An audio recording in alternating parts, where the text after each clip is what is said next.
নমস্কার। ফাউন্ডেশন বিবি cream use না করেই এরকম সুন্দর একটা বেস মেকআপ ক্রিয়েট করতে চাও? তাহলে আর কি, স্টেপ বাই স্টেপ দেখতে থাকো শুধু। অ্যাট ফার্স্ট স্কিন প্রিপেয়ার করে নিয়েছি, এরপর ইউজ করে নেব সুইস বিউটির এই প্রাইমারটা। কিচ্ছু বলবো না, জাস্ট শুধু গ্লোটা দেখো। খুবই সামান্য পরিমাণ কনসিলার ইউজ করে নেব। আর গান শুনতে শুনতে মেকআপ করারটার মজাটাই কিন্তু আলাদা।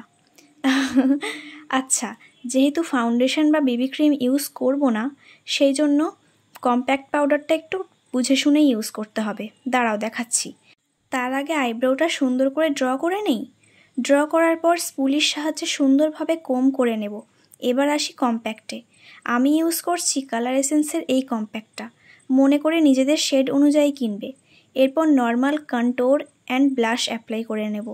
পুজোয় গরমের মধ্যে ঘোরার জন্য এটা কিন্তু বেশ ভালোই উপায়, কি বলো? কারণ যত কম প্রোডাক্ট তত কম ঝামেলা, এটা আমার মনে হয়।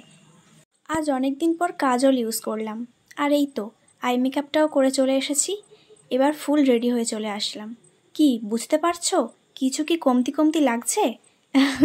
লাগবেই না, কারণ লাগার কথাই না। হেল্পফুল ভিডিও দেখতে হলে সাবস্ক্রাইব করে রাখো কিন্তু।